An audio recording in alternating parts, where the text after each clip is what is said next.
Alors, bonjour, nous nous retrouvons pour la suite de notre programme avec encore une petite vidéo. C'est important de bien les suivre pour passer à côté du programme de l'année, malgré les circonstances. Alors, aujourd'hui, nous allons parler des 10 commandements. En fait, l'année dernière, en troisième année, si vous vous souvenez, on avait parlé de Moïse sur le mont Sinaï qui recevait les 10 commandements. Et on avait montré comment c'était tellement important cette épreuve. Vous voyez, on voit les 10 commandements ici, les tables de la loi. C'était devenu tellement important que toute l'histoire du peuple des Hébreux s'était construite autour de ces objets qui représentaient la présence de Dieu. Et ils avaient construit l'arche, ils avaient porté l'arche, et après ils avaient fait la tente de la rencontre, la tente tabernacle, pour mettre l'arche. Et puis après, quand ils sont revenus dans le pays, ils ont construit le temple de Jérusalem pour mettre l'arche. Et puis quand le temple de Jérusalem a été détruit, ils l'ont reconstruit après l'exil à Babylone. Il n'y avait plus d'arche à ce moment-là. Mais ils l'ont quand même reconstruit tellement c'était important d'avoir cette présence de Dieu au milieu d'eux. Et c'est les 10 commandements. Sauf que, l'année dernière, on avait beaucoup insisté sur ça pour bien comprendre l'importance que ça avait, mais on n'avait pas trop parlé du contenu. Qu'est-ce qu'ils disent ces 10 commandements? Et bien c'est ce qu'on va dire cette année. On va s'arrêter au contenu. Les 10 commandements, on va le faire en 3 fois parce que ces 10 commandements, vous voyez, on peut les découper en 3 catégories. Il y a ce que Dieu nous dit pour bien régler notre vie par rapport à lui. Il y a ce que Dieu nous dit pour bien régler notre vie par rapport aux autres, comment on doit s'entendre avec ceux qui sont autour de nous. Et puis, il y a ce que Dieu nous dit pour bien régler notre vie avec nous-mêmes, face à nous. On a des devoirs par rapport aux capacités qui sont en nous et à la manière dont nous les développons ou pas. Voilà, donc il y a ces 3 dimensions. On peut s'en souvenir de ces 3 dimensions quand on se prépare à la confession. Préparer à la confession, c'est ce qu'on appelle l'examen de conscience. Et là, vous avez quand même un peu grandi maintenant, vous avez un peu plus d'expérience. Quand vous devez vous confesser, c'est important que vous ne soyez pas dans votre tête à dire simplement « Ah, qu'est-ce que je vais pouvoir raconter pour faire ma confession ?» mais d'essayer d'avoir vraiment une expérience sérieuse avec Dieu. C'est quelque chose de vrai. C'est une rencontre avec Jésus. Alors, c'est pas de raconter quelque chose, c'est de dire la vérité, d'être vrai avec Dieu et avec moi. Et donc, comme ça, on peut réfléchir sur sa conscience en disant, est-ce que j'ai bien fait mes devoirs vis-à-vis de Dieu? Est-ce que j'ai bien fait mes responsabilités vis-à-vis de ceux qui sont autour de moi? Est-ce que j'ai bien développé les capacités qui sont en moi? Voilà, les 3 degrés. Alors, aujourd'hui, on s'arrête donc sur les 3 premiers commandements, il y en a 10, mais les 3 premiers, ils concernent ce lien entre Dieu et nous, et comment on doit se positionner vis-à-vis de Dieu. Alors on va les lire, ces 3 commandements. Les 3 commandements, ils sont marqués à la page 37. Les 3 premiers commandements, c'est d'abord, tu adoreras Dieu seul et tu l'aimeras plus que tout. Le deuxième, tu ne prononceras le nom de Dieu qu'avec respect. Et le troisième, tu sanctifieras le jour du Seigneur. Donc la première chose, c'est un verbe important dont on a déjà parlé, on va le redire, tu adoreras le Seigneur ton Dieu. Et lui seul. Ah oui. C'est-à-dire qu'il y a une attitude qui est réservée à Dieu. Et ça, c'est important parce qu'on utilise ce mot adorer, qui nous a donné dans la loi de Dieu comme ce qui va régler notre rapport à lui. Et ce mot, on l'utilise souvent pour n'importe quoi. J'adore les frites. J'adore tel film, telle émission, telle série. Non, non. Il y a des choses à mettre bien en place. Les mots qu'on utilise veulent dire quelque chose. Et si on utilise n'importe quel mot, et bien derrière, on va avoir des liens qui ne sont pas dans l'ordre, qui ne sont pas à leur place. Vous vous rappelez, dans l'histoire de l'année dernière, on avait parlé du veau d'or. Quand Moïse est parti, il a reçu les tables de la loi sur le mont Sinaï. Pendant ce temps-là, il y avait Aaron avec tout le peuple qui était resté en bas de la montagne. Il voulait un Dieu qui puisse maîtriser, porter eux-mêmes, faire ce qu'ils voulaient. Et ils ont fondu l'or de leurs bijoux pour faire ce Dieu. Et ce Dieu, c'était leur argent, en fait. C'est pas un Dieu qui est un être qui les aime, qui va s'engager, se donner pour eux, c'est leur fric, c'est tout. Alors ils se mettent à adorer leur argent. Voilà. Ça devient trop important. Parce que, ils ont utilisé des mots, des attitudes qui étaient réservées à Dieu pour des choses matérielles. Ça ne veut pas dire qu'il faut être attaché suffisamment à l'argent, savoir le maîtriser, tout ça. Mais pas de manière désordonnée, sinon on oublie Dieu. On ne met plus les choses à leur place. Le problème de beaucoup de personnes, adultes, c'est que les choses, les priorités ne sont pas à leur place. Alors on donne trop d'importance à des choses moins importantes, et vice-versa, et finalement on se casse la figure, on ne peut pas être heureux parce qu'on a mis les choses à l'envers. Alors Dieu nous dit, voilà, adorer, c'est Dieu. Ça c'est réservé pour Dieu. Et si on veut que les choses soient à l'endroit dans notre vie, c'est la première chose. Adorer Dieu, c'est-à-dire lui donner une attitude de respect, de confiance, qui est unique, et qui n'est pas en concurrence avec le reste. C'est ça qui est très important aussi. Ce qu'on donne à Dieu, on ne le retire pas au reste, au contraire, on le remet les choses à leur place après. Si on met les choses dans l'ordre, on va pouvoir mettre chaque chose, mais par rapport à la première place, qui est Dieu.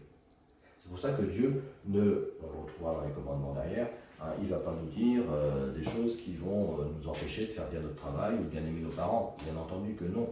Au contraire. Et faire passer Dieu en premier, c'est pas s'éloigner de ses parents ou de son travail ou de ses responsabilités. Bien au contraire.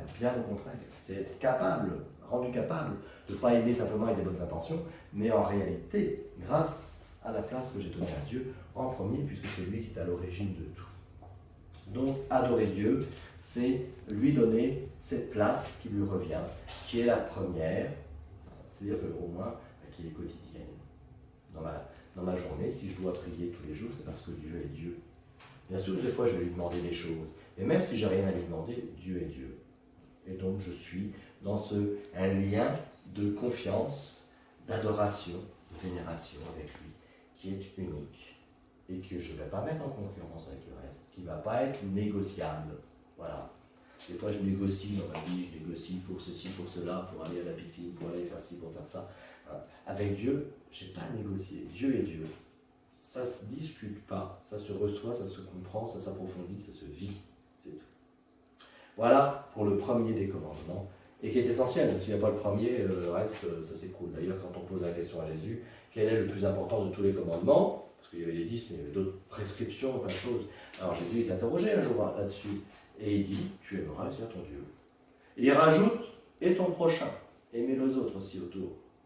Mais il dit bien, le premier commandement, il faut mettre les choses à leur place, sinon tout va s'écrouler, ça ne va pas tenir. C'est d'adorer le Seigneur, notre Dieu. D'avoir un lien unique avec lui, qui n'est pas négociable, et qu'on n'a pas à mettre après tout le reste, si vraiment il me reste un peu de temps. Non, c'est pas comme ça que ça marche. Voilà donc pour le premier commandement. Le deuxième commandement, il nous permet d'entrer dans un respect plus concret de Dieu. Concrètement, c'est le nom de Dieu. Donc tu ne prononceras le nom de Dieu qu'avec respect. Effectivement, si vraiment on veut que Dieu ait cette première place, qu'il soit adoré, reconnu comme origine de tout, celui qui va donner la cohérence et le sens, la signification de toute ma vie, eh bien, il faut que je m'exprime vis-à-vis de Dieu avec respect. Et je n'utilise pas Dieu. Derrière ce nom de Dieu, il y a la manière dont on pourrait tenter d'utiliser Dieu. Alors on dira par exemple, il ne faut pas jurer. Jurer, c'est prendre Dieu comme témoin. Vous voyez, c'est vrai. Mais derrière ça, c'est plus profond que ça. C'est qu'on n'utilise pas Dieu. Ce n'est pas moi qui décide ce que Dieu doit faire ou pas faire, là où doit se tenir ou pas se tenir. Et le problème, c'est que facilement, on se situe vis-à-vis de Dieu dans un intérêt. Je vais chercher Dieu quand j'ai besoin de lui, lorsque j'ai quelque chose à lui demander. Et puis même, je vais me plaindre quand il ne me le donne pas.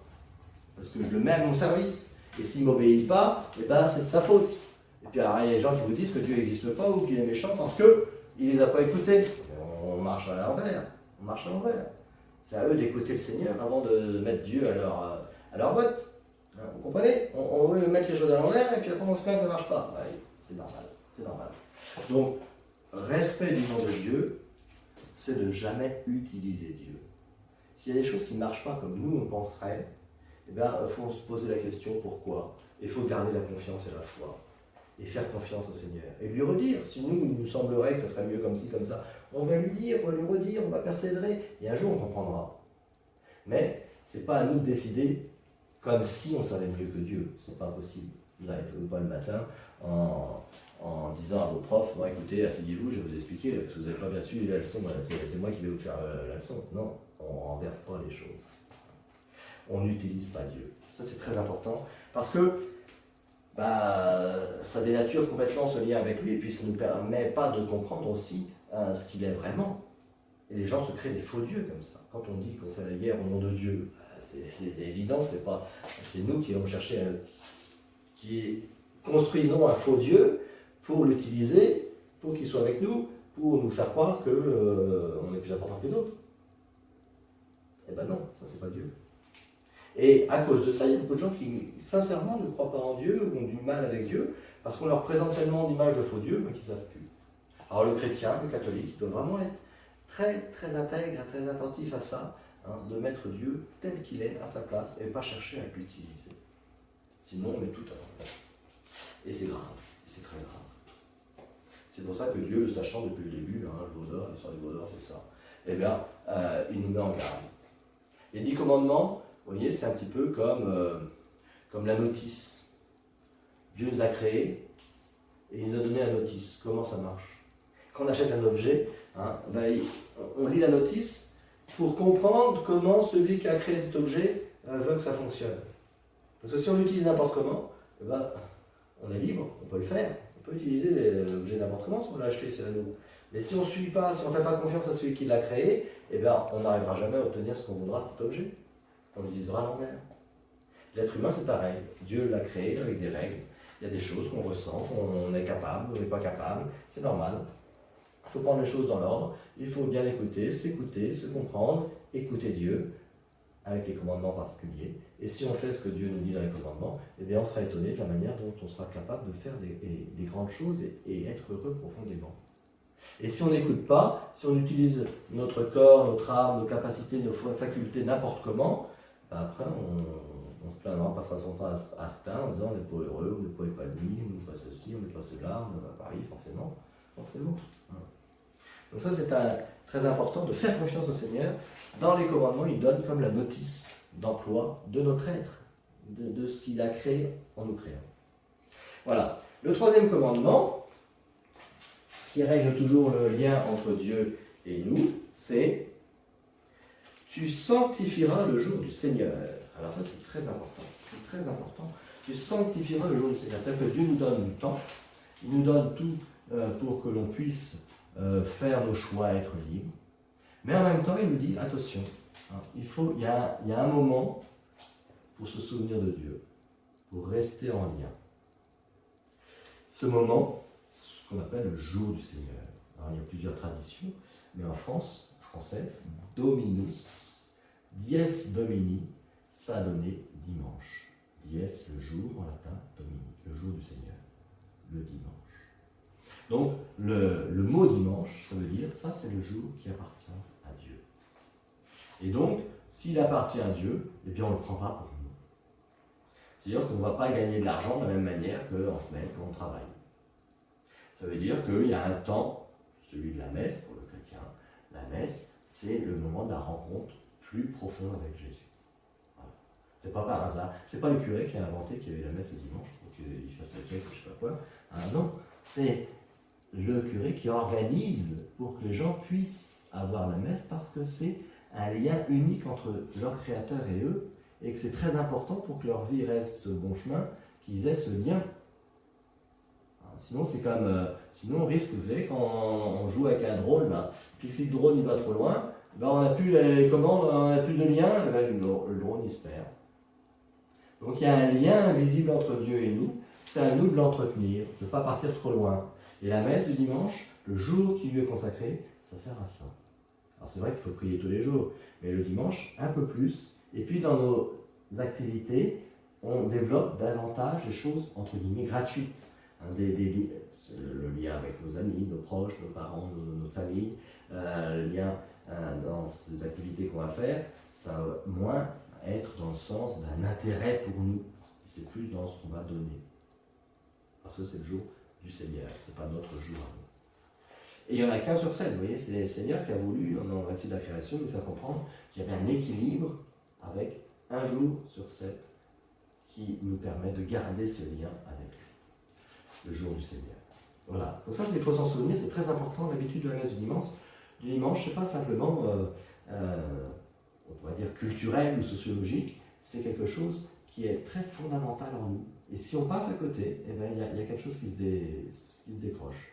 Il y a quelque chose qui manquera. Et faites l'expérience. Si vraiment vous avez pris l'habitude, vous verrez que le jour où vous serez embêté, ça m'est arrivé, je peux vous raconter, dimanche dernier, il y a une dame que j'ai rencontrée le soir qui m'a dit ah bah aujourd'hui j'ai pas pu aller à la messe parce que il y a eu, pas tout à fait dans notre région, il y avait un peu de neige, mais dans une région où il y avait plus de neige, et en allant à la messe, elle n'a pas pu aller plus loin parce que la voiture était prise dans la neige.